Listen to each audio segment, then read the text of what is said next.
Excuse me, they're always left-wing. I hope I'm interjecting. Oh, can I just say, Kid Rock, MMA on the lawn, Farage photographed with Andrew Tate, Hulk Hogan, Nicki Minaj. Let's talk about the right-wing.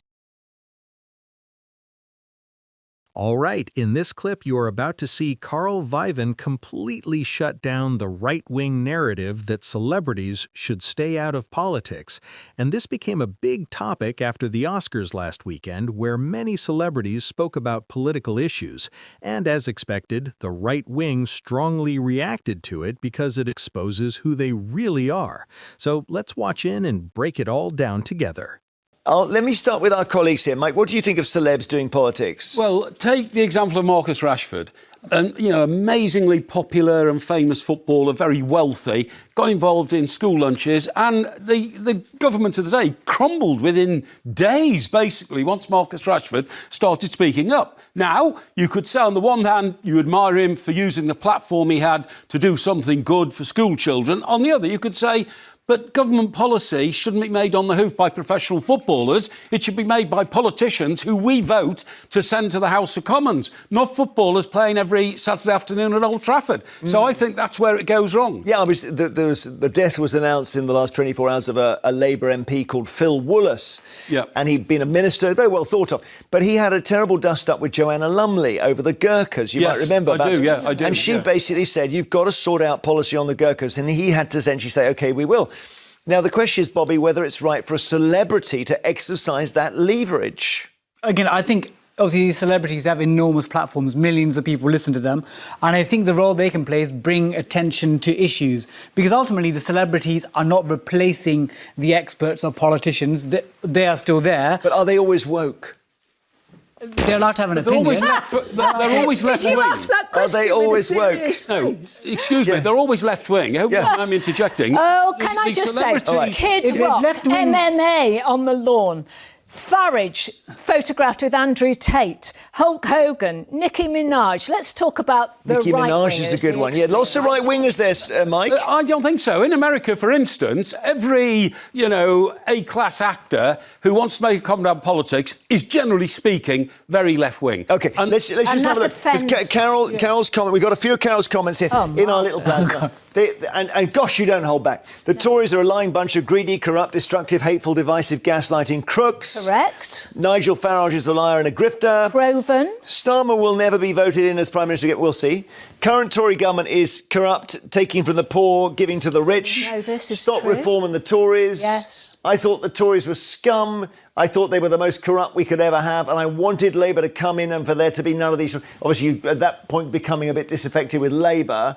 The Tory party has bullied the public through their policies, and you stand by it all, I know. I absolutely do, by every single word on your board. But in a way, the thing where you get this creeping disaffection with Labour shows that once you say one party is too bad to govern, we don't have a democracy anymore. What do you mean? Well, you would have permanent Labour government on the basis that... No, I don't vote for Labour. You think the Tories could change? We used to have a two-party system where you either had a Conservative government or a Labour government. Occasionally we had a coalition with the Liberal Democrats, with Nick Clegg as Deputy Prime Minister and David Cameron as Prime Minister.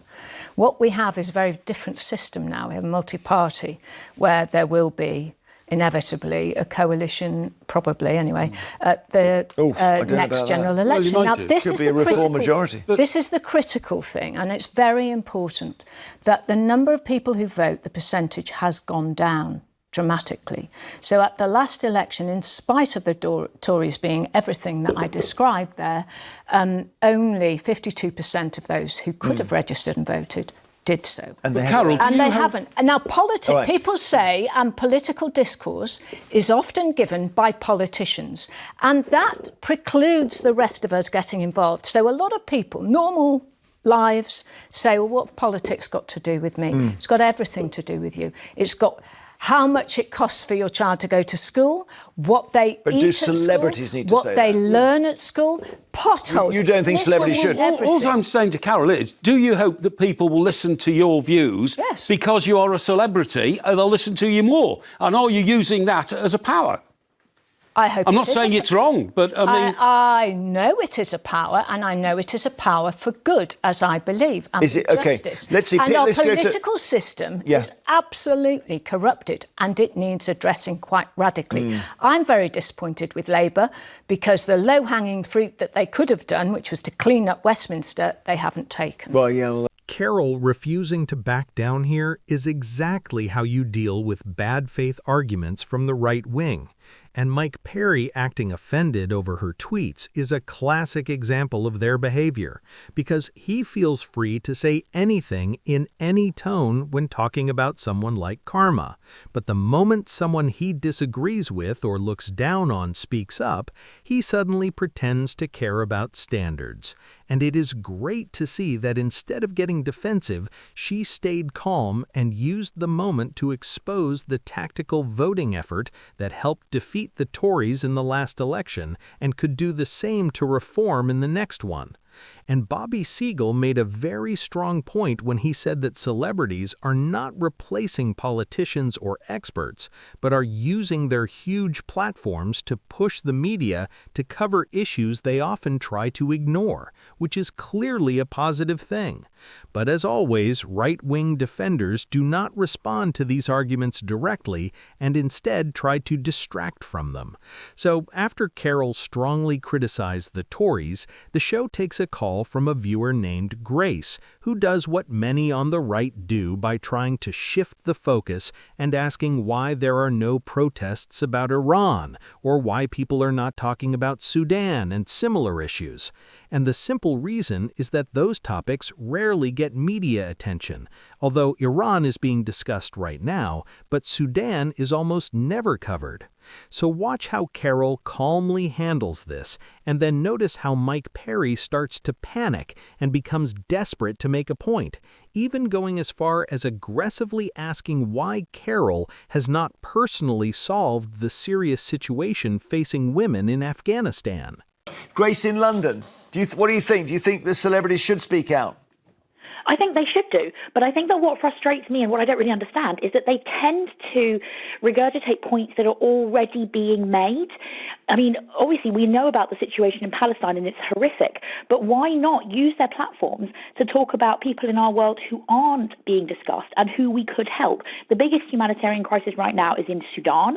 There are also people in other places who still don't have clean drinking water or who are being exploited by some of the corporations that provide things that we buy. Why don't celebrities use their platforms to raise awareness of the people who aren't being I think they do, don't they, Grace? I mean, I've seen them talking about Sudan. Obviously, at the moment, we've got Iran, Lebanon, goodness knows what in the Middle East. But they certainly do range far and wide in what they talk about. The question is whether, I suppose, celebrities are, by definition, living a different kind of life from the average voter. And therefore, what they think the average voter should choose isn't necessarily the right choice.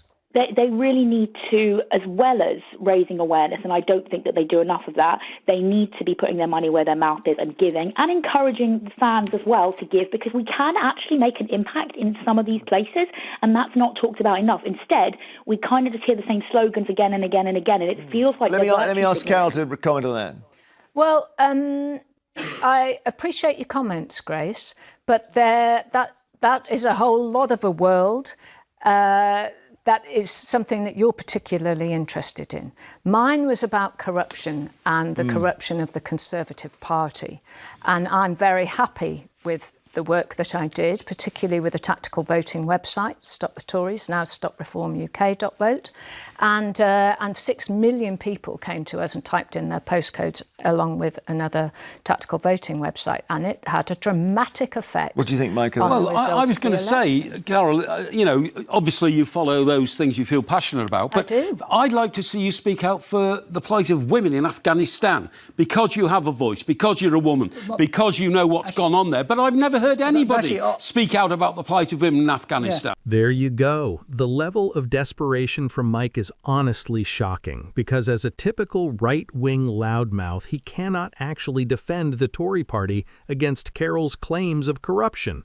We all saw it happen, and we all know what they are about. So his only move is to point to something completely unrelated and not really relevant to the UK, and then demand that she somehow fix the crisis in Afghanistan. Afghanistan, which is just classic right-wing deflection.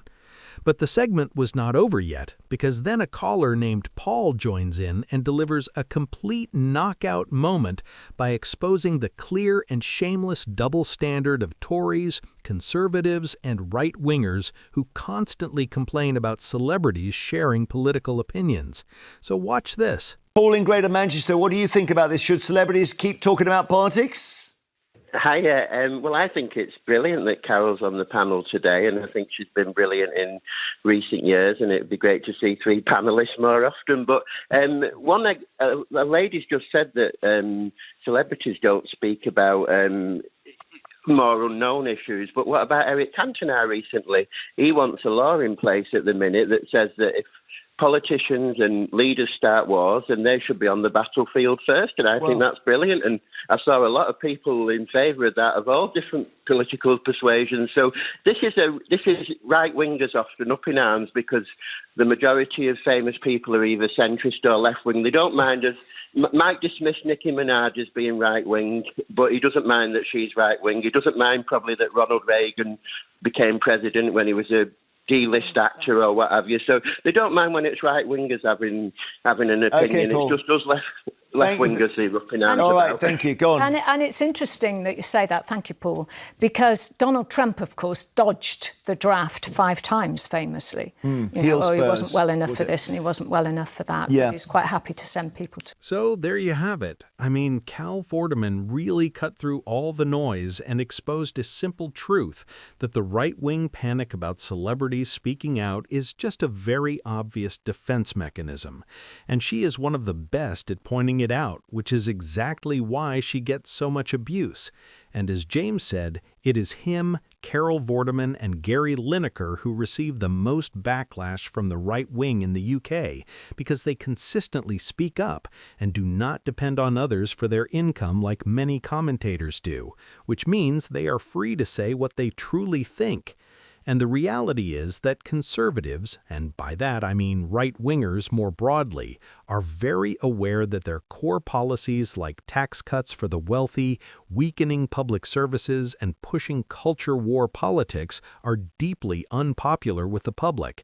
So to stay in power, they rely heavily on voter apathy and want people to believe that all politicians are the same and that politics is just a dull and complicated game meant only for elites in places like Westminster or for wealthy insiders. But when a widely loved celebrity uses their platform to break through that apathy, it creates real fear within the right-wing establishment because it disrupts their control over the narrative. And you can see this clearly in the Marcus Rashford example, where the Tories were willing to let struggling children go hungry during a national crisis as a deliberate policy decision. But once he used his influence to highlight that injustice, the government's narrative quickly fell apart and they were forced to reverse course. And this is exactly why right-wing commentators react so strongly whenever a celebrity speaks out on progressive issues, because they understand that influential public figures can bypass traditional right-wing media and speak directly to millions of ordinary people who might otherwise ignore politics altogether.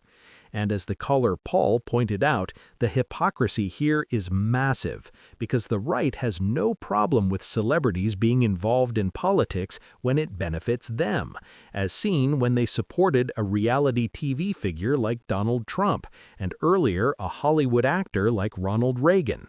And they also celebrate powerful tech billionaires when they use their platforms to boost right-wing narratives, yet they suddenly demand that celebrities stay out of politics only when those voices are advocating for equality, human rights, or holding powerful politicians accountable. So let me know what you think in the comments, because it is important that we keep discussing the tactics the right wing uses to shape public opinion, since they have relied on these strategies for years, and many of their arguments do not hold up when properly challenged. The problem is they are often not challenged effectively, and Carol is someone who cannot be easily misled and tends to dominate any panel she appears on, which is why some people would rather not have her there. and she faced heavy criticism after the last election because people recognize that she makes clear and logical arguments. And the same applies to James O'Brien. Just think about how few politicians are willing to be interviewed by him. And the reason is simple, because he does not follow the usual script that many journalists and politicians stick to, and instead asks direct and serious questions, knowing that in many cases, especially among right-wing figures, but also some from Labour, the answers simply do not stand up to scrutiny. Anyway, let me know your thoughts in the comments.